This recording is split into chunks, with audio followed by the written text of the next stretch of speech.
கிறிஸ்துக்குள் பிரியமானவர்களே, கர்த்தரும் இரட்சகருமாய் இயேசுவின் ஈடிய நாமத்தினாலே உங்கள் யாவரையும் வாழ்த்துகிறேன். தேவனர்லி அப்போ மினிஸ்டர் மூலியமாக உங்களோடு சந்திப்பதில் மிகுந்த மகிழ்ச்சி அடைகிறேன். தினம்தோறும் இரவு நேரத்திலே பரிசுத்த வேதாந்தத்திலிருந்து ஒரு பகுதி நாம் தியானித்து நம்முடைய குடும்ப பாதுகாப்பிற்காக நாம் ஜெபித்து வருகிறோம். வேற வேற தேசத்திலே வேற வேற சூழ்நிலையிலே பல குடும்பத்திலே கர்த்தருடைய நாமத்தினாலே இணைந்திருக்கிறீங்க. கர்த்தராகிய இயேசு கிறிஸ்து நாமத்தினாலே உங்கள் யாவருக்கும் என் அன்பின் வாழ்த்துக்களை தெரிவித்துக் கொள்கிறேன். தூங்கும் முன்பாக தினம்தோறும் கேளுங்கள். ஆவியானவர் உங்களோடு பேசுவார். அதிகால வேளையிலே தினம்தோறும் 3 மணிக்கு ஜெபிக்கிறோம். அதிகால வேளையிலே தேவனுடைய கிருபை பெற்றுக்கொள்ள, புதிய நாளுக்காக அபிஷேகங்களை பெற்றுக்கொள்ள அதிகால வேளையிலே காத்திருந்து ஜெபிங்கள். இந்த நாளிலும் நாம் ஒரு பகுதி தியானிப்போம்.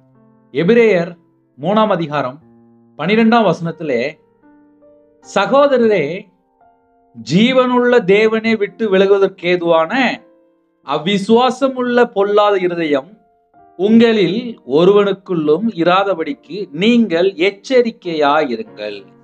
ஹல்லேலூயா. கிறிஸ்துவுக்குள் பிரியமானவர்களே, சில குடும்பத்திலே என்ன பண்றாங்க அப்படின்னு சொல்லி பார்க்கும்போது, ஜீவனுள்ள தேவனை விட்டு விலகி விக்கிரகத்துக்குள்ள போய் சிக்கி கொள்வாங்க. ரெண்டாவது, தேவனை விட்டு மனுஷனை நம்பி தங்கள் வாழ்க்கையை கெடுத்து கொள்வாங்க. மூணாவது, தன் சுய இஷ்டத்தின்படி வாழ்ந்து தங்களை கெடுத்து கொள்வாங்க. எது என்னவா இருந்தாலும் சரி, ஜீவனுள்ள தேவனை ஒருத்தன் விட்டுட்டான் அப்படின்னா அவன் வாழ்க்கையில ஒன்று சாபத்துக்குள்ள இருப்பான், ரெண்டாவது சமாதானம் இல்லாம இருப்பான். நைட்டு படுத்துனா கெட்ட சொப்பனை வரும், அப்புறம் தேவையில்லாத நிறைய காரியங்கள் வரும். நைட் நேரத்தில் தூக்கம் வராம செல்போனை தடவுறது, அப்புறம் தேவையில்லாமல் மண்டையை பிக்கிறது, அப்புறம் நைட் நேரத்தில் தூக்கம் வராமல் தேவையில்லாத ஃப்ரெண்டுகிட்ட பேசுறது, இது எல்லாம் நைட்டு நடக்கும். இதுக்கு பின்னாடி என்ன இருக்கு அப்படின்னா, ஜீவனுள்ள தேவனை அவன் விட்டுட்டான்னு அர்த்தம். உங்களுக்கு நல்லா புரிஞ்சுதா புரியலையா? ஜீவனுள்ள தேவனை ஒரு மனுஷன் விட்டுட்டான் அப்படின்னாலே அவன் வாழ்க்கையில எல்லாமே தலைகீழ மாறிடும். நைட் நேரத்தில் சில குடும்பத்தில் புதுசா இணைந்திருப்பீங்க, புதுசா செய்தி கேட்பீங்க, புதுசா இந்த வசனம்லாம் வித்தியாசமா இருக்கும். ஒரு மனுஷன் ஜீவனுள்ள தேவனை விட்டுட்டான் அப்படின்னாலே அவன் செய்யறது எல்லாமே தடையா இருக்கும், பிரச்சனையா இருக்கும், போராட்டமா இருக்கும். இதுக்கு பின்னாடி என்ன இருக்கு அப்படின்னு சொல்லி பார்க்கும்போது, அந்த குடும்பத்திலே ஜீவனுள்ள தேவனை மறந்து இஷ்டம் போல வாழ்ந்துட்டு இருப்பாங்க. அவங்க செய்யறதான் சரிம்பாங்க, வீட்டில் வந்தா சண்டை போடுவாங்க. இது எல்லாம் சாதாரணமா நடக்கும். ஏன்னா என் வாழ்க்கையில் இதெல்லாம் நான் செஞ்சிருக்கேன். ஒரு மனுஷன் தேவனை நம்பாமல் மனுஷனை நம்பி வாழும்போது அந்த குடும்பத்துக்குள்ள இவ்வளவு பெரிய பிரச்சனைகள், போராட்டங்கள் தலைகீழ நடக்கும். வீட்டுக்கு நைட் வந்த உடனே ஒரு குடும்ப ஜெபம் இல்லையா, கையில பைபிள் எடுத்து வாசிக்கலையா, தேவனுக்கு நன்றி செலுத்தலையா, ஒரு முழங்கால் போட்டு ஜெபம் பண்ணலையா, அவங்க என்ன செஞ்சிட்டு இருக்காங்க அப்படின்னா ஜீவனுள்ள தேவனை விட்டு விலகி வாழ்ந்துட்டு இருக்கிறாங்க. முதல்ல இன்னைக்கு உள்ள செய்தியில உள்ள ஒரு முதல் பாயிண்ட் என்ன அப்படின்னா, ஒரு மனுஷன் ஜீவனுள்ள தேவனை விட்டு விலகி அவன் இஷ்டம் போல வாழும்போது அவன் இஷ்டம் போல தான் வாழ்வான். ஏன்னா அவன் செய்யறதான் கரெக்டு அப்படின்னு சொல்லி அவனை தன்னைத்தானே கெடுத்து கொண்டிருப்பான். இன்னைக்கு நிறைய குடும்பத்துல என்ன நடக்கு அப்படின்னா, நான் செய்யறதான் சரி, நான் செய்யறதான் சரி அப்படின்னு சொல்லி இஷ்டம் போல வாழ்ந்துட்டு இருப்பாங்க. இதுல தான் ஒரு வீட்டுக்குள்ள கணவன் மனைவிக்குள்ள சண்டை வருது, பிரச்சனை வருது, போராட்டம் வருது, தரித்திரம் வருது, சாபம் வருது, வியாதி வருது. சில குடும்பத்துல நிம்மதி இல்லாம நைட் நேரத்துல தூக்க மாத்திரை போடுறாங்க. இதுக்கு பின்னாடி என்ன இருக்கு அப்படின்னா, ஜீவனுள்ள தேவனை விட்டுட்டாங்க. ஞாயிற்றுக்கிழமை பார்த்தா சர்ச்சுக்கு போயிடலாம், ஆனா மற்ற 6 நாள் ஒரு மனுஷன் என்ன செய்யறான் அப்படின்னு சொல்லி கேள்வி கேட்டா பெரிய ஒரு சந்தேகமா இருக்கும். இதை ஏன் ஆழமா சொல்ல வேண்டியிருக்கு அப்படின்னா, நிறைய குடும்பத்துல இதுதான் பிரச்சனை. என் வாழ்க்கையில எனக்கு என்ன பிரச்சனை என்ன பிரச்சனை என்ன பிரச்சனை சொல்லி புலம்பிக்கிட்டே இருப்பாங்க. யார்கிட்டயா போய் கேட்பாங்க. சில குடும்பத்துல குறி கேட்க போயிடுவாங்க, சில குடும்பத்துல விக்கிரத்து போயிடுவாங்க, சில குடும்பத்துல மனுஷனை நம்பி வாழ ஆரம்பிச்சிருவாங்க, சில குடும்பத்துல ஃப்ரெண்டுகிட்ட பேசி பேசியே வாழ்ந்து அப்படியே போயிடுவாங்க, சில குடும்பத்துல கர்த்தரை விட்டு தள்ளி போன அந்த உணர்வே இருக்காது, சில குடும்பத்துல இஷ்டம் போல வாழ்ந்துட்டு இருப்பாங்க. இதுக்கு பின்னாடி என்ன இருக்கு, இதுக்கு பின்னாடி என்ன இருக்கு, இதுக்கு பின்னாடி என்னன்னு சொல்லி பார்க்கும்போது, அந்த குடும்பத்திலே ஜீவனுள்ள தேவனை விட்டு விலகி வாழ்ந்துட்டு இருக்கிறாங்க. இதை முதல்ல கரெக்டா புரிஞ்சா மட்டும்தான் அடுத்த பாயிண்ட் பேசும்போது உங்களுக்கு புரியும். அப்போ ஒரு குடும்பத்துல ஜீவனுள்ள தேவனை விட்டு விலகும் போது அவங்க வீட்டில் பிரச்சனை வருமா வராதா? நீங்களே சொல்லலாம். ஏன்னா என் வாழ்க்கையில நான் 2015 2016 தான் நான் முழு நேர ஊழியத்துக்கு வரேன். அதுக்கு முன்பாக நான் விக்கிரத்துக்கு பல லட்சங்கள் கொடுத்துருக்கேன், மனுஷனை நம்பி பணம் கொடுத்துருக்கேன், விக்கிரத்துக்கு மாந்திரித்துக்கு எல்லாம் கொடுத்துருக்கேன். இதுக்கு பின்னாடி என்ன இருக்குன்னு சொல்லி கையில பைபிள் எடுத்து வாசித்து பார்த்தா, நான் ஜீவனுள்ள தேவனை தேடாம ஒரு மனுஷனை நம்பி விக்கிரத்தை தேடி நான் நாசமா போயிட்டேன்.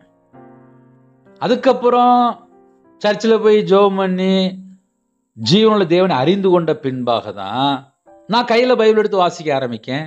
அதுக்கப்புறம் தான் மனம் திரும்ப ஆரம்பிக்கேன். அதுக்கப்புறம் தான் பாவ மன்னிப்பை பெற்றுக்கொள்ள ஆரம்பிக்கேன். அதுக்கப்புறம் தான் தேவன் என்னைய மறுபடியும் குடும்பத்தை ஆசீர்வதிக்கிறாரு, இழந்து போனது மீட்டு தராரு. அதுக்கப்புறம் தான் குடும்பத்துக்குள்ள சமாதானம் வருது, ஆசீர்வாதம் வருது. அப்போ இது எல்லாமே ஒவ்வொரு மெத்தடில் நான் அழகா சொல்லிட்டு வரேன். ஒரு குடும்பத்தில் ஒரு 30 வருஷம் 40 வருஷம் 50 வருஷம் 60 வருஷம் வாழ்றாங்க அப்படின்னா, இந்த 60 வருஷம் 70 வருஷம் வாழ்க்கையில ஜீவனுள்ள தேவனை விட்டு விலகி வாழ்றாங்களா? இதுதான் முதல்ல கேள்வி. ஏன்னா நிறைய குடும்பத்துல வீட்டுல 4 பேர் இருக்கிறாங்க அப்படின்னா, அந்த 4 பேருக்குள்ள என்ன பிரச்சனை வருது, என்ன சண்டை வருது, என்ன போராட்டம் வருதுன்னு சொல்லி கையில பைபிள் எடுத்து மாத்தி மாத்தி மாத்தி மாத்தி வாசிக்கும் போது அவங்க ஜீவனுள்ள தேவனை விட்டு விலகிட்டாங்க. அதனாலதான் அந்த வீட்டுக்குள்ள பொல்லாத ஆவி வருது, அசுத்தாவி வருது, விபச்சார ஆவி வருது, விக்கிரத்தினுடைய கிரியை வருது, மாந்திரிய கிரியை வருது, பிள்ளி சுனி கிரியை வருது. அதனாலதான் அந்த வீட்டுக்குள்ள தரித்திரம், பிரச்சனை, போராட்டம், நஷ்டம், அப்புறம் மரணம், அப்புறம் தற்கொலை எண்ணங்கள், அப்புறம் மரண பயம். இதுக்கு பின்னாடி என்ன இருக்கு, இதுக்கு பின்னாடி என்னன்னு சொல்லி பார்க்கும்போது, ஜீவனுள்ள தேவனை விட்டு அவங்க விக்கிரத்தை போய் தொழுது கொள்வாங்க. எந்தெந்த குடும்பத்துல விக்கிரத்துல போய் மூழ்கி கிடக்குறாங்களோ அந்த வீட்டுல நிம்மதி இருக்காது, சமாதானம் இருக்காது. நல்ல இஷ்டம் போல படம் பார்த்து, இஷ்டம் போல நாடகம் பார்த்து, இஷ்டம் போல வாழ்ந்து, இஷ்டம் போல போயிட்டு இருப்பாங்க. சரி, நான் தான் ஞாயிற்றுக்கிழமை சர்ச்சை போயிட்டேனே, நான் தான் காலையில் ஜெபம் பண்ணிட்டேனே, நான் தான் ராத்திரி ஜெபம் பண்ணிட்டேனே. சரி, 24 மணி நேரம் வாழ்க்கையில ஜீவனுள்ள தேவனை விட்டு சுயமா எடுக்கிற எத்தனை முடிவு இருக்கு, சுயமா ஆலோசனை பண்ற எத்தனை காரியம் இருக்கு, மனுஷனை நம்பி வெளியில போற காரியம் எத்தனை இருக்கு, மனுஷனுக்காக வாழக்கூடிய காரியம் எத்தனை இருக்கு. நம்ம அப்படி கொஞ்சம் யோசித்து பார்ப்போமே. ஜீவனுள்ள தேவனை விட்டு விலகுவதற்கு ஏதுவான, அதுக்கப்புறம் தான் சொல்றாரு, அவிசுவாசமுள்ள பொல்லாத இருதயம். இப்போ அவிசுவாசமுள்ள பொல்லாத இருதயம் அப்படின்னா என்ன அர்த்தம் அப்படின்னா, அவன் ஜீவனுள்ள தேவனை விட்டுட்டான், அவன் அவிசுவாசியா மாறிட்டான். ஒரு மனுஷன் அவிசுவாசியா இருக்கும்போது அவன் இருதயம் எப்படி இருக்குன்னா பொல்லாத இருதயமா இருக்கு. உங்க கையில பைபிள் இருந்துச்சு அப்படின்னா, புதிய ஏற்பாட்டில் 300வது பக்கம் எபிரேயர் 3ஆம் அதிகாரம் 12ஆம் வசனத்தை கையில பைபிள் எடுத்து பாருங்க. ஏன்னா நிறைய குடும்பத்துல கையில பைபிள் எடுக்கிறதே கிடையாது. ஜீவனுள்ள தேவனை விட்டுட்டு இஷ்டம் போல வாழ்ந்துட்டு இருப்பாங்க. இஷ்டம் போல வாழ்ந்துட்டு இருப்பாங்கன்னா சில குடும்பத்துல அர்த்தம் தெரியாது. கையில செல்போன் எடுத்து 4 மணி நேரம் 6 மணி நேரம் செல்போனை தடவிட்டே இருப்பாங்க. ஆக மொத்தம் தூக்கம் வராது. நைட்டு படுத்தா தூக்கமே வராது. ஏன் பிரதர் தூக்கம் வர மாட்டேங்குது அப்படின்னா, செல்போன் கையில இருக்குல்ல. ஒரு காலத்துல இந்த செல்போன் வர்றதுக்கு முன்பாக நைட்டு தூக்கம் வரல அப்படின்னா தலைவாணி பக்கத்துல பைபிள் வச்சிருப்பாங்க. அந்த காலத்துல உள்ள தாய்மார்கள், தகப்பன்மார்கள். இப்ப செல்போன் கையில வந்ததுக்கு அப்புறம் தலைவாணி பக்கத்துல பைபிள்லாம் வர்றதே கிடையாது. தூங்கி எந்திரிச்சோன்னே கையில பைபிள் எடுத்து வாசிக்க மாட்டாங்க. நைட்டு படுக்கும்போது கையில பைபிள் எடுத்து வாசிக்க மாட்டாங்க. நான் நேற்று தினத்துல ஒரு பாஸ்டரை பார்க்க போயிருந்தேன். அந்த வீட்டில் ஒரு வயசான பாட்டி இருந்தாங்க. அந்த பாட்டி அவங்க இருக்க கட்டில்ல 2 பைபிள் வச்சிருக்காங்க, பேனா வச்சிருக்காங்க, எல்லாம் வச்சிருக்காங்க. அவங்க படுக்கும்போதும் கையில பைபிள் எடுத்து வாசிச்சுட்டு இருப்பாங்க, தூங்கி எந்திரிக்கும் போது கையில பைபிள் எடுத்து வாசிச்சுட்டு இருப்பாங்க. அந்த பாட்டிக்கெல்லாம் பெரிய செல்போன்லாம் தெரியாது. அவங்க பார்த்து அழகா தரிசனம் பார்க்குறாங்க, அழகா சொப்பனம் பார்க்குறாங்க, அழகா ஆவியில நிரம்பி ஜெபம் பண்றாங்க, வயசாயிட்டு. அப்ப என்ன அர்த்தம் அப்படின்னா, எந்தெந்த வீட்டுக்குள்ளலாம் தலைவாணி பக்கத்துல நைட்டு படுத்து தூங்கும்போது செல்போன் கையில வச்சிருக்காங்களோ அவங்க அதுல தானே உள்ள ஒர்க் பண்ணிட்டு இருக்கிறாங்க. நான் சொல்ற நல்லா புரியும் நினைக்கிறேன். ஒரு மனுஷன் ஜீவனுள்ள தேவனை விட்டு விலகி கையில செல்போன் 24 மணி நேரம் வச்சிருக்கும் போது வேதம் தெளிவா எழுதப்பட்டிருக்கு, அவிசுவாசம் உள்ள பொல்லாத இருதயம் உங்களில் ஒருவனுக்குள்ளும் இராதபடிக்கு நீங்கள் எச்சரிக்கையா இருங்கள். ஐயா, எச்சரிக்கை அப்படின்னா என்ன அர்த்தம் தெரியுமா? ஒரு மனுஷன் அவிசுவாசியா இருந்தான்னா 2ஆம் மரணமாகிய அக்னி கடல் என்று வெளிப்படுத்தின விசேஷம் 21ஆம் அதிகாரம் 8ஆம் வசனத்திலே தேவனுடைய தண்டனை எழுதி வச்சிருக்காரு. 24 மணி நேரம் செல்போன்லயே மூழ்கி கிடக்கிறான் ஒருத்தன். ஜீவனுள்ள தேவனை விட்டு விலகிட்டான். ஜீவனுள்ள தேவனை விட்டு விலகும் போது வேதம் தெளிவா எழுதப்பட்டிருக்கு, அவிசுவாசம் உள்ள பொல்லாத இருதயம், அவிசுவாசம் உள்ள பொல்லாத இருதயம். வெளிப்படுத்தின விசேஷம் 21ஆம் அதிகாரம் 8ஆம் வசனத்திலே அவிசுவாசி குறித்து வேதம் எழுதப்பட்டிருக்கு, 2ஆம் மரணமாகிய அக்னி கடல். அப்போ ஒரு வசனத்தை நம்ம தியானிக்கும் போது இதனுடைய முடிவு எங்க போய் முடியுது அப்படின்னா, ஜீவனுள்ள தேவனை விட்டு விலகினதுக்கு அப்புறம் அவனுடைய முடிவு என்ன அப்படின்னா 2ஆம் மரணமாகிய அக்னி கடல். நேர அங்க போய் பங்கடைறான்.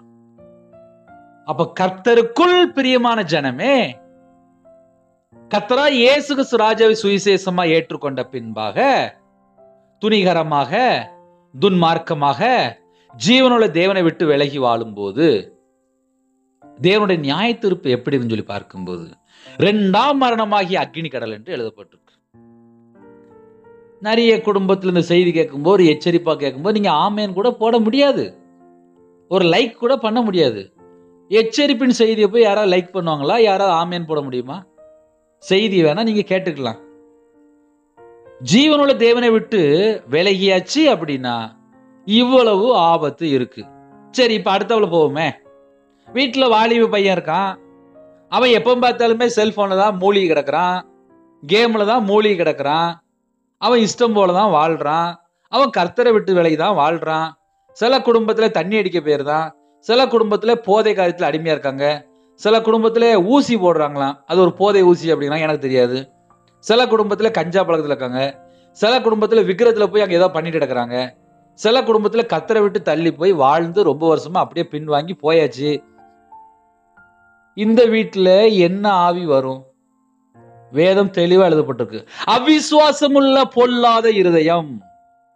ஒரு மனுஷன் அவிசுவாசமா இருக்கும்போது பொல்லாத இருதயம் என்று எழுதப்பட்டிருக்கு. அந்த இடத்துல பொல்லாத ஆவி வருமா வராதா?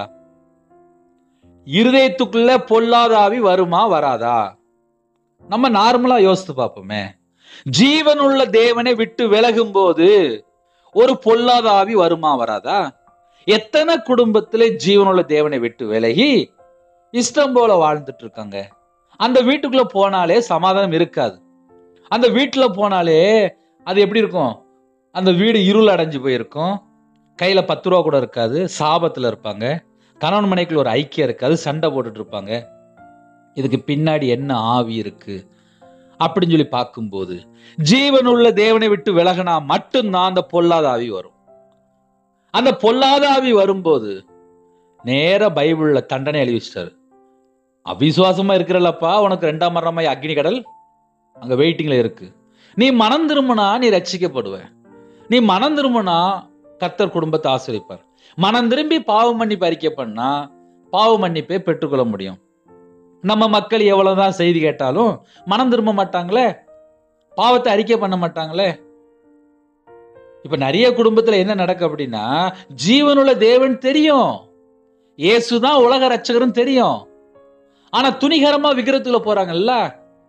விக்கிரத்துக்குள்ள போனதுக்கு அப்புறம் அங்க அவிசுவாசம் உள்ள பொல்லாத ஆவி வருமா வராதா? நம்ம அப்படி யோசித்து பார்ப்போமே. நைட் நேரத்துல ஒரு 10 நிமிஷம் 20 நிமிஷம் செய்தி கேட்கறீங்களா? நீங்க கையில பைபிள் எடுத்தாதானே. சில குடும்பத்துல எவ்வளவுதான் செய்தி கேட்டாலும் கையில பைபிள் எடுத்து வாசிக்க மாட்டாங்க. இந்த வீடியோ, இந்த ஜெப வீடியோ முடிஞ்சதுக்கு அப்புறம் மறுபடியும் போய் வேற வீடியோ போய் பார்ப்பாங்க.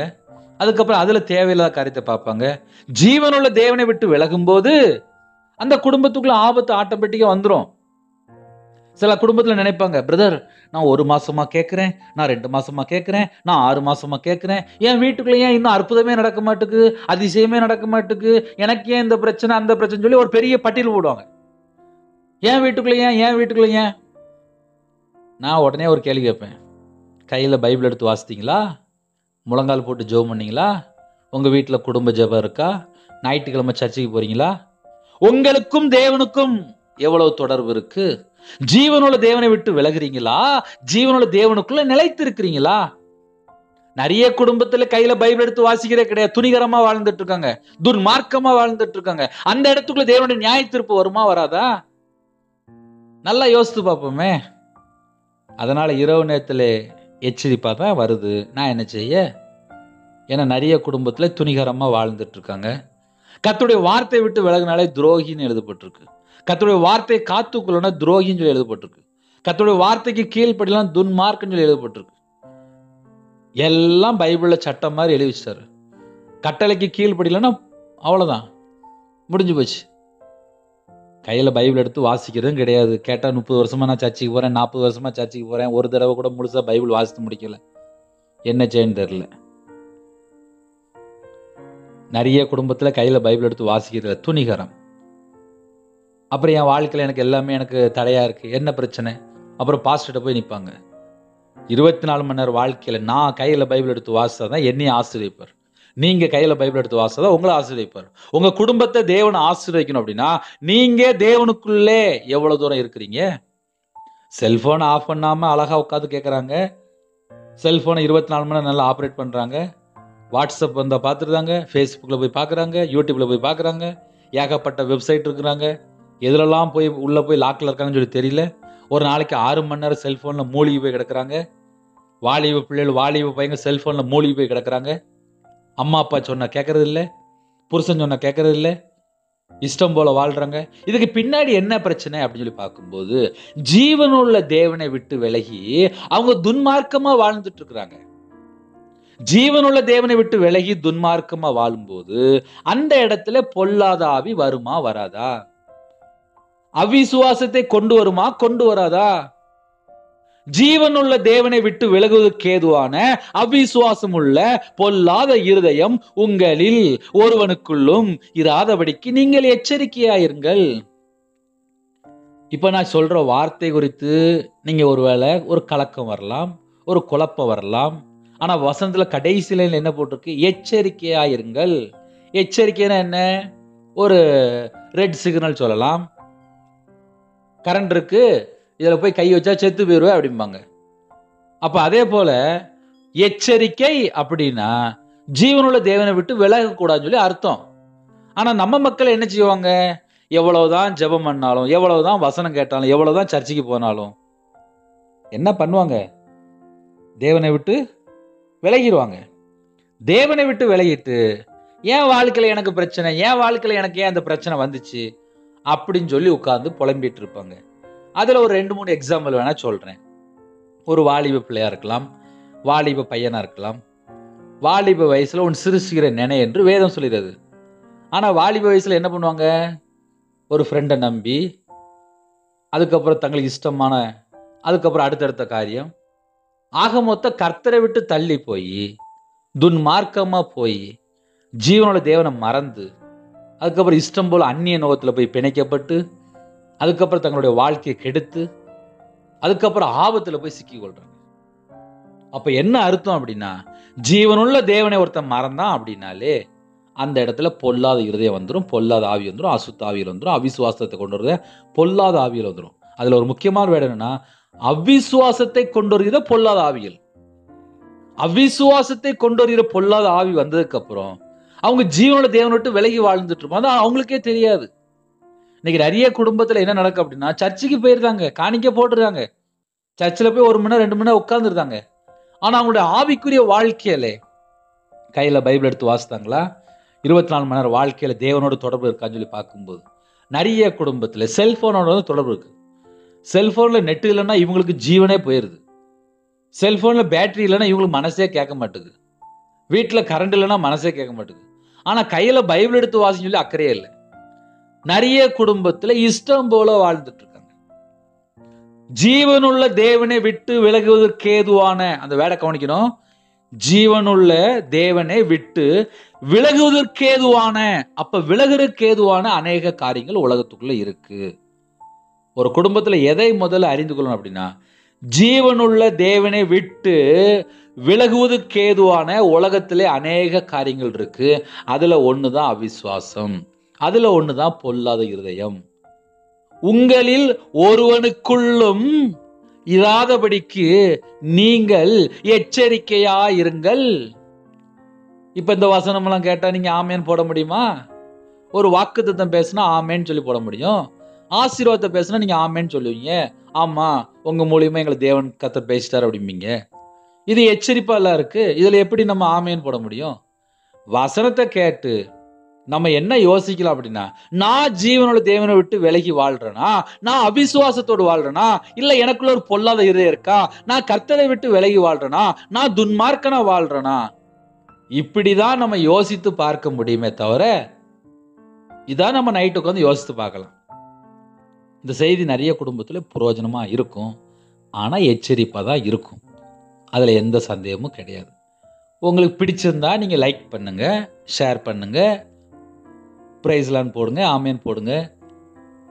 ஹல்லேலூயா. தேவனர்லி அப்ப மினிஸ்டர்ல நிறைய பேர் பாக்குறீங்க, உங்களுக்கு தெரியும். ஆனால் உங்க வீட்டுக்குள்ள ஒரு எச்சரிப்பு வரும்போது நீங்க ஏற்றுக்கொள்றீங்களா? அந்த செய்தியை உங்களால புரிந்து கொள்ள முடியுதா? ஜீவனுள்ள தேவனை விட்டு விலகுவதற்கு ஏதுவான அவ்விசுவாசம் உள்ள ஒரு பொல்லாத இருதயம் உள்ள இருக்கா? அதை நான் தான் கண்டுபிடிக்கணும். என் வாழ்க்கையில நான் கர்த்தரை விட்டு தள்ளி போய் வாழ்ந்தேன்னு சொல்லி நான் முதல்ல சொல்லிட்டேன். பரலோகத்துல தேவன் பாப்பாரு, உண்மையை பேசுறானா இல்ல இஷ்டம் போல என்ன நடக்குன்னு சொல்லி பரலோகத்துல தேவன் கவனித்து பார்ப்பார். ஒரு குடும்பத்துல ஜீவனோட தேவனை விட்டு விலகும் போது அந்த இடத்துலதான் அவிசுவாசம் உள்ள பொல்லாத இருதயம் வருது. இதனுடைய முடிவு தான் 2ஆம் மரணமாகி அக்னி கடல். ஹல்லேலூயா. இரவு நேரத்துக்காக ஜெபிக்க போறோம். அர்ப்பணிங்க, தேவன்கிட்ட கேளுங்க. குறைகள் குற்றங்கள் இருந்தால் மனம் திரும்புங்க, தேவனோட சமூகத்தில் அர்ப்பணிங்க, தாழ்த்துங்க. குடும்பத்தை கர்த்தர் ஆசீர்வதிப்பார். ஆனா ஜீவனோட தேவனை விட்டு விலகும்போது எப்படி ஆசீர்வதிப்பார்? நம்மளே யோசித்து பார்ப்போமே. நான் ஜீவனோட தேவனை விட்டு விலகி நான் துன்மார்க்கனா வாழ்ந்துட்டு இருக்கேன், என்னை எப்படி தேவனை ஆசீர்வதிப்பார்? நான் இஷ்டம் போல வாழ்ந்துட்டு இருக்கேன், எனக்குள்ள ஒரு அவிசுவாசம் இருக்கு, ஒரு பொல்லாத இருதயம் இருக்கு, என்னை எப்படி ஆசீர்வதிப்பார்? தேவன் ஆசீர்வதிக்கணும் அப்படின்னா நான் ஜீவனுள்ள தேவனை விட்டு விலகக்கூடாது. ஜீவனுள்ள தேவனை விட்டு விலகாம இருக்கும்போது என்னை ஆசீர்வதிப்பார். அதனால இரவு நேரத்துல செய்தி கேட்கும்போது நான் எப்படி இருக்குன்னு சொல்லி நான் யோசித்து பார்க்கணும். நீங்க எப்படி இருக்குன்னு சொல்லி நீங்க தான் யோசித்து பார்க்கணும். இரவு நேரத்துக்காக ஜெபிப்போமா? கண்களை மூடி நாம் ஜெபம் செய்வோம். கிருபை மகிமை அந்த பரிசுத்தமுள்ள நல்ல தகப்பனே, உண்மை நன்றியோட துதிக்கிறோம்ப்பா. எங்க வாழ்க்கையில 1000 குறை இருக்குப்பா, அதையெல்லாம் மன்னிச்சிருங்க. ஜீவனுள்ள தேவனை விட்டு நாங்க எங்கேயாவது வழி விலகி அவிசுவாசத்தோடு ஒரு பொல்லாத இருதயம் எங்களுக்குள்ள இருந்துச்சுன்னா எடுத்து போட்டுருங்க. ஜீவனுள்ள தேவன் மேல நம்பிக்கையா இருக்க கர்த்தர் கிருபை தாங்க. இரவு நேரத்தில் இணைந்திருக்கிற எல்லா குடும்பத்தையுமே கர்த்தர் விசேஷமாக குறைகள் குற்றங்கள் எல்லாவற்றையும் மன்னித்து உம்முடைய ரத்தத்தினால சுத்திகரித்து உம்முடைய ரத்தத்தினால கழுவி புது இதயத்தை கொடுத்து கல்லான இதயத்தை எடுத்து போட்டு சதையான இதயத்தை தந்து உம்முடைய நல்லாவியை தந்து ஜீவனுள்ள தேவன் மேல நம்பிக்கையா இருக்கக்கூடிய அந்த ஒரு விசேஷமா பரிசுத்தாவில நிரப்பி உங்க பிள்ளைகளை ஆசீர்வதிக்க வேண்டும் என்று உம்முடைய பாதபடியில சாஸ்திரமா தாழ்த்தி அர்ப்பணித்து கெஞ்சி கேட்கிறேன். கர்த்தர் கிருபையாக மனம் இறங்கி ஒவ்வொரு குடும்பத்தையுமே தொட்டு ஆசீர்வதிக்க வேண்டும். யாரெல்லாம் தங்களை தாழ்த்துறாங்களோ, அவனோட வாழ்க்கையில கர்த்தரை விட்டு எங்கெல்லாம் வழி விலகி போனாங்களோ, கர்த்தருடைய வார்த்தையை விட்டு எங்கெல்லாம் விலகி காத்து கொள்ளாமல் துரோகியா மாறினாங்களோ, அந்த குடும்பத்தை மறுபடியும் மன்னிக்க வேண்டும். மன்னித்து இரவு நேரத்துல ஒரு இன்பமா நித்திரை தர வேண்டும். சமாதானமா தூங்க கர்த்தர் உதவி செய்யுங்க. கர்த்தருடைய ஆவியான கூட இருங்க. நைட் நேரத்துல டியூட்டில இருக்கிறாங்க, ட்ரெயின்ல போறாங்க, பஸ்ல போறாங்க, கார்ல போறாங்க, ஃபிளைட்ல போறாங்க. நைட் நேரத்துல வாலிப பிள்ளைகள் வாலிப பையங்க வெளியில இருக்காங்க. இன்னுமாக வியாபாரம் பார்க்காங்க. நைட் நேரத்துல போலீஸ் ஆஃபீஸ் ஜெபிக்கிறாங்க, ஆர்மியில் ஜெபிக்கிறாங்க, வாட்ச்மேன் ஜெபிக்கிறாங்க, செக்யூரிட்டி ஜெபிக்கிறாங்க. எத்தனையோ குடும்பத்தில் நைட் நேரத்தில் வேற நாட்டில் வெளியில் வேற வேற சூழ்நிலை தங்கி இருக்கிறாங்க. எல்லா குடும்பத்துக்கும் கர்த்தராகிய இயேசு கிறிஸ்து நாமத்தினால ஒரு பாதுகாப்பு உண்டாட்டும். ஒவ்வொரு குடும்பத்துக்கும் பாதுகாப்பு உண்டாட்டும். நிறைய குடும்பத்தில் டிரைவிங் லைனில் இருக்காங்க, அவங்களுக்கு ஒரு விசேஷமான ஒரு பாதுகாப்பு தாங்க. வாலிப பிள்ளைகள் வாலிப பையங்க எத்தனையோ குடும்பத்தில் நைட் நேரத்தில் வெளியில் இருக்காங்க. தடுமாற்றம் எத்தனையோ குடும்பத்தில், கர்த்தரை விட்டு தள்ளி போன எத்தனையோ காரியங்கள். மறுபடியும் உங்க பிள்ளைகள் மனம் திரும்பி வாழக்கத்தை கிருபை செய்யுங்க. எத்தனையோ குடும்பத்துல தூக்க வராமல் ஜெபிக்கிறாங்க. இன்பமான தூக்கம் தாங்க. கண்ணீரோடு கஷ்டத்தோடு பிரச்சனையோடு கடன் உபத்திரத்தோடு சில குடும்பத்துல விதவையா இருக்காங்க, கணவர் பேசாம இருக்கிறாங்க. சில குடும்பத்துல பிள்ளைகள் பேசாம இருக்காங்க. சில குடும்பத்துல வியாதியில படுத்த படுக்கல இருக்காங்க, பலவீனத்தோடு இருக்காங்க, வேலைக்கு போயிட்டு இருக்காங்க, நிம்மதி இல்லாம இருக்காங்க. நைட் நேரத்துல எத்தனையோ சூழ்நிலை சரீரத்துல பலவீனத்தோடு அப்பா இணைந்திருக்காங்க. எந்த குடும்பத்துல எந்த சூழ்நிலையில இணைந்திருக்காங்களோ அந்த குடும்பத்தை மறுபடியும் கர்த்தர் சந்திக்க வேண்டும். உங்க பிள்ளைகளோட வாழ்க்கையில கடன்ல கஷ்டப்படுறாங்களா, இஎம்ஐ கட்ட முடியாம இருக்காங்களா, ஸ்கூல் ஃபீஸ் கட்ட முடியாம இருக்காங்களா, காலேஜ் ஃபீஸ் கட்ட முடியாம இருக்காங்களா, பேங்க்ல நகை இருக்கா, ஃபைனான்ஸ்ல வாங்கியிருக்காங்களா, சொந்த கரண்ட் வாங்கியிருக்காங்களா, ஹோம் லோன் இருக்கா, இன்னுமா பர்சனல் லோன் இருக்கா, நிறைய கடன்ல சிக்கி கொண்டாங்களா? எந்த குடும்பத்திலே கர்த்தரை விட்டு, ஜீவனுள்ள தேவனை விட்டு விலகி, அப்பா எந்தெந்த காரியத்திலே அடிமையா இருக்கிறாங்களோ, எந்த கடன் பிரச்சனை சிக்கி கொண்டாங்களோ, என் தேவன் மனமிறங்கி உயிர் பிச்சை போட்டு கிருபை தந்து உங்க பிள்ளைகளை தூக்கி எடுத்து ஆசீர்வதிக்கணும். உம்முடைய கரத்துல தாழ்த்திரோம், அர்ப்பணிக்கிறோம். கற்பத்தில் நினைக்க ஜெபிக்கிறாங்க, கர்த்தர் குடும்பத்தை ஆசீர்வதிங்க. மாசமா இருக்காங்க, தாயும் பிள்ளையுமாக ஆசீர்வாத கிருபைக்காக நன்றியோடு உண்மை துதிக்கிறோம், ஸ்தோதிக்கிறோம். இரவு நேரத்தில் டெலிவரி போடுறாங்க, பரம வைத்தியர் கூட இருந்து நார்மல் டெலிவரி ஆகிட்டாங்க. உண்மை நன்றியோடு துதிக்கிறோம், ஸ்தோதிக்கிறோம். இந்த நாள் முழுவதும் பாதுகாத்த கிருபைக்காக உண்மை நன்றியோடு துதிக்கிறோம், ஸ்தோதிக்கிறோம். சிறுபிள்ளைகள் முதல் கொண்டு முதியோர் எல்லா குடும்பத்தையும் கர்த்தர் பாதுகாத்த கிருபைக்காக உண்மை நன்றியோடு துதிக்கிறோம், ஸ்தோதிக்கிறோம். அப்பா, யாரெல்லாம் பரிசுத்தவான்கள் இணைந்திருக்காங்களோ, நீதிமான்கள் இணைந்திருக்காங்களோ, மிஷனரிமார் இணைந்திருக்காங்களோ, கர்த்தருடைய ஊழியத்தை செய்கிற முழு நேர ஊழியக்காரங்க இணைந்திருக்காங்களோ, எல்லா குடும்பத்தையும் கர்த்தர் பாதுகாக்கிற கிருபைக்காக உண்மை நன்றியோடு துதிக்கிறோம், ஸ்தோதிக்கிறோம். எத்தனையோ குடும்பத்தில் தேவைகளோடு, பிரச்சனைகளோடு, பாடுகளோடு அப்பா கடந்து போயிட்டு இருக்காங்க. அந்த குடும்பத்தை கர்த்தர் சந்திக்க வேண்டும். ஜீவனுள்ள தேவனை விட்டு விலகின எல்லா குறைகள், குற்றங்கள் எல்லாவற்றையும் கர்த்தர் மன்னித்து ஆசீர்வதிக்க வேண்டும். தேவன் அருளி அப்பம் பிரேயர் மினிஸ்ட்ரியில உங்களுடைய கரத்தில் அர்ப்பணிக்கிறோம்.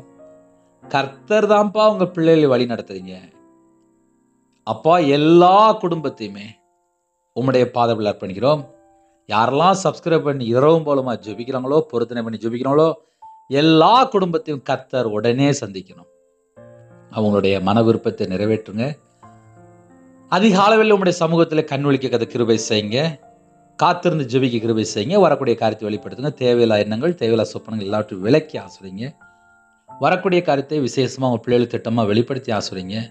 நைட் நேரத்தில் தனி ஜெபம் பண்ண கதை கிருபை செய்யுங்க. குடும்ப ஜெபம் பண்ண கதை கிருபை செய்யுங்க. காத்திருந்து ஜெபம் பண்ண கதை கிருபை செய்யுங்க. வேதத்தை தியானிக்க கதை கிருபை தாங்க. நைட் நேரத்தில் சில குடும்பத்துக்குள்ள சண்டைகள், பிரிவினைகள், சந்தேகம், அவிசுவாசம், மன அழுத்தம், சில குடும்பத்தில் விபச்சார அடிமை, கள்ள தொடர்பு, போதை காரியங்கள், மதுபான அடிமை, விக்கிர வழிபாடு, மாந்திரிகம், பில்லி சுனிமி ஏவல்ல, எந்த குடும்பத்தில் ஜீவனுள்ள தேவனை விட்டு விலகி கர்த்தரை விட்டு தள்ளி போய் எந்தெந்த பாவ அடிமை இருக்காங்களோ, அந்த எல்லா சத்துரு கிரியெல்லாம் இயேசு கிறிஸ்து ரத்தத்தினால் இயேசு நாமத்தை சுட்டு அறியப்படட்டும். இணைந்திருக்கிற எல்லா குடும்பத்தையும் கர்த்தர் ஆசீர்வதிக்கணும். நிறைய குடும்பத்திலே பாதிக்கப்பட்ட நிலைமையிலே வேதனையோடு கண்ணீரோடு ஜெபிக்கிறாங்க. அந்த குடும்பத்தை கர்த்தர் தூக்கி எடுங்க. யாரெல்லாம் தாழ்த்தினாங்களோ அந்த குடும்பத்தை கர்த்தர் ஆசீர்வதிங்க. உமக்கு பிரியமானபடி வாழ அர்ப்பணிக்கிறோம். இந்த நாளிலும் எத்தனையோ சூழ்நிலை கடந்து வந்தாங்கப்பா. நிறைய குடும்பத்தில் வேலை இல்லாமல் இருக்குது, கவர்மெண்ட் வேலை இல்லாமல் இருக்குது, டிரான்ஸ்ஃபருக்காக ஜெபிக்கிறாங்க, வெளிநாட்டு போகிறக்காக ஜெபிக்கிறாங்க. உமக்கு சித்தமாக இருந்தால் எல்லா விதமான வாசலை உடனே திறந்தாங்கப்பா. உங்கள் பிள்ளைகளுடைய ஆசைகள் நிறைய இருக்குது, ஆனால் பரலோகத்தில் தேவன் பார்த்துட்டு இருப்பீங்க. உம்முடைய கரத்தில் அர்ப்பணிக்கிறோம். மனுஷனால கூடாது, தேவனால் கூடும். தேவனுடைய கரத்திலே ஒவ்வொரு குடும்பத்தையும் அர்ப்பணிக்கிறோம்.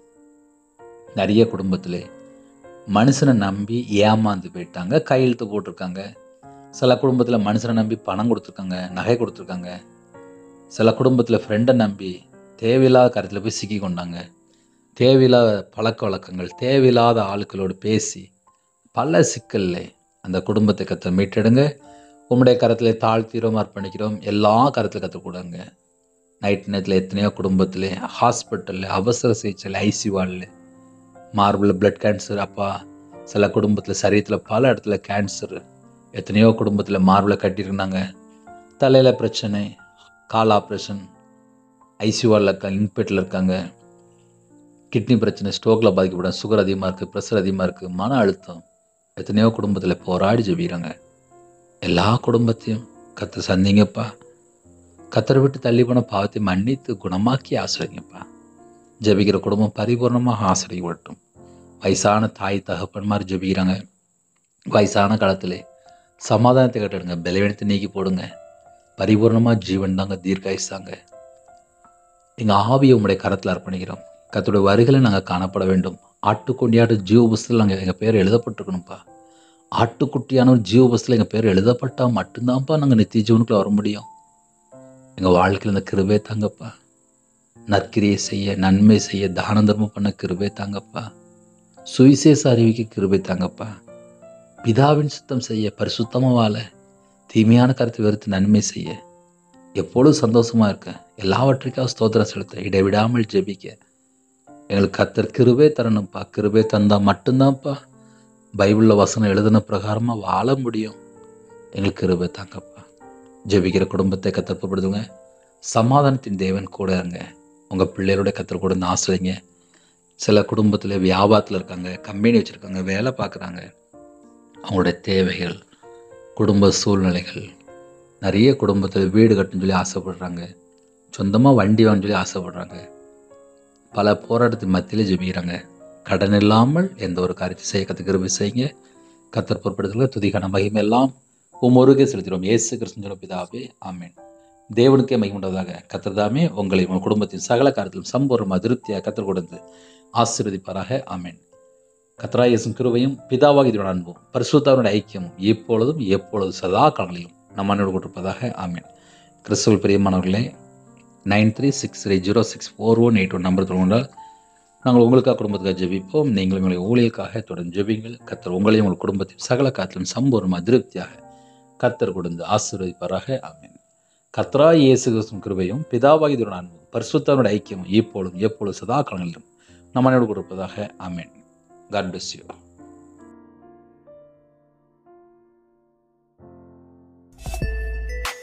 Thanks for watching. Please subscribe our channel. Click the like and share. Click the bell. God bless you.